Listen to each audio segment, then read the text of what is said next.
శ్రీమాత్రే నమః. ఈ లీల ద్వారా మహాస్వామి వారు ఒక అద్భుతమైన విషయాన్ని మనకి తెలియచెప్పారు. అవతార పురుషులు ఎప్పుడూ వాళ్ళ లీలల ద్వారా ఒక సందేశాన్ని మనకి అందిస్తారు. ఈ లీల ద్వారా పరమాచార్య స్వామి వారు మనకు అందించిన సందేశం ఏంటో తెలుసుకుందాం.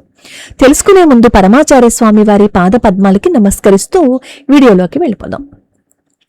పరమాచార్య స్వామి వారు కంచి ఆలయంలో అమ్మవారి మూర్తిని పునఃప్రతిష్ఠించాలని, మహాకుంభాభిషేకం చెయ్యాలని అంతరాలయంలోకి వెళ్తారు.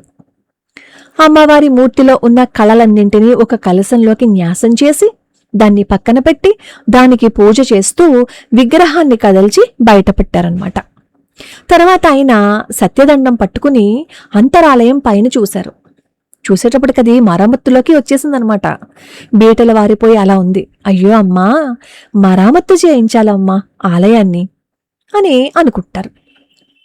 అప్పుడే అమ్మవారికి కూడా పాలాభిషేకం జరిగిందనమాట. ఆ పాలాభిషేకం జరిగిన వెంటనే ఆయన అమ్మవారితో చెప్పారు, అమ్మా, నేను నా శిష్యులు సంచారం చేసి ధనాన్ని తీసుకొచ్చి నీ ఆలయాన్ని బాగు చేయిస్తామమ్మా అని చెన్నై నగరానికి వెళ్ళిపోయారనమాట.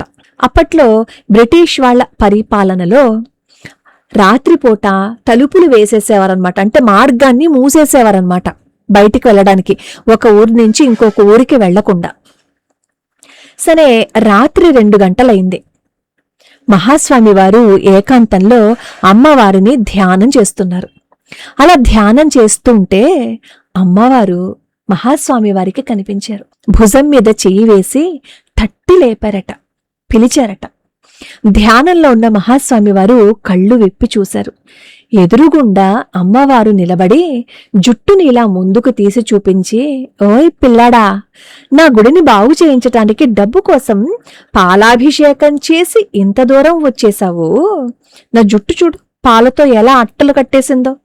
ఇలా ఎప్పుడైనా ఉందా నా జుట్టు? తొందరగా వచ్చి అభిషేకం చెయ్యవా? నా గుడి బాగు చేయించటానికి నువ్వెళ్ళి డబ్బులు అడగాలా? నన్నడిగితే నేనివ్వనా అన్నారు అమ్మవారు. అంతే, వెంటనే ధ్యానంలో నుంచి లేచి ఆ బ్రిటిష్ వాళ్ళకి కబురు పంపించారు, తలుపులు తీయండి, నేను కంచి వెళ్ళిపోవాలి అని. అంత మూర్ఖంగా ఉండే ఆ బ్రిటిష్ వాళ్ళు కూడా మహాస్వామి వారికి విలువని ఇచ్చేవారు. మహానుభావుడు అని అనుకునేవారు. వాళ్ళు పైకి చెప్పకపోయినా ఆయనకి శక్తులున్నాయని వాళ్ళకి కూడా తెలుసు. ఇంకా మారు మాట్లాడకుండా తలుపులు తీసి మహాస్వామి వారిని వెళ్ళడానికి దారి ఇచ్చారు. రాత్రికి రాత్రే కంచి వచ్చేశారు మహాస్వామి వారు. కంచికి వచ్చి అమ్మవారికి అభిషేకం చేస్తే ఎక్కడి నుంచి వచ్చాయో కూడా తెలియదు, ధనపురాసులు అలా వచ్చేసాయి. కంచి దేవాలయాన్ని పునర్నిర్మాణం చేసి అమ్మవారిని పునఃప్రతిష్ఠ చేశారు మహాస్వామి వారు. మహాస్వామి వారు మనకి ఈ లీల ద్వారా ఒక సందేశాన్ని ఇచ్చారు. రే పిచ్చివాళ్ళలారా, మీరు ఎక్కడెక్కడో ఏవేవో పట్టుకుంటున్నారు, నన్ను పట్టుకోండిరా అని అమ్మ చెప్తోంది. అది వదిలేసి మీరు ఎవరెవరినో పట్టుకుంటున్నారు. కాదు, అమ్మని అడగండి, ఏం కావాలన్నా అమ్మని అడగండి అని మహాస్వామి వారు మనకి చెప్తున్నారు. ఇప్పుడు చెప్పండి, మనం ఏది కావాలన్నా ఎవరిని అడగాలి? అమ్మనే కదా అడగాలి.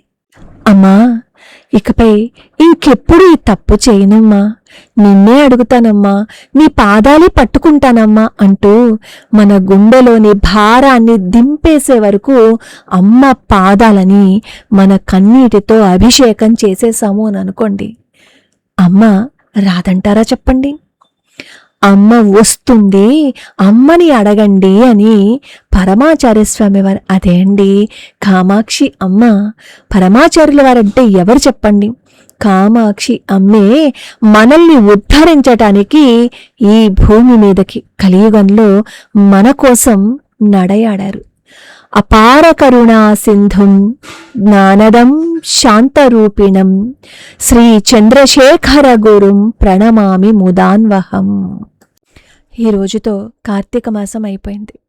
గోత్రనామాలు పంపించిన అందరి పేర ఈ నెల్లాళ్ళు జరిగిన ఏవైతే విశేష కార్యక్రమాలున్నాయో ఆ కార్యక్రమాలలోనూ, అలాగే నిత్యం జరిగే అభిషేకం చేసేటప్పుడు కూడా గోత్రనామాలు సంకల్పం చెప్పి అందరి పేర్లు చదివి అప్పుడు అభిషేకాలు, అర్చనలు, 1,00,000 బిల్వార్చన కూడా చేశారు. పరమేశ్వరుడి యొక్క అనుగ్రహం ఎప్పుడూ మన మీద ఇలాగే ఉండాలని మనస్ఫూర్తిగా కోరుకుంటున్నాను. పూర్ణాహుతి వీడియో కూడా ఇగో ఇప్పుడు మీరు చూస్తున్నారు కదా, అదే.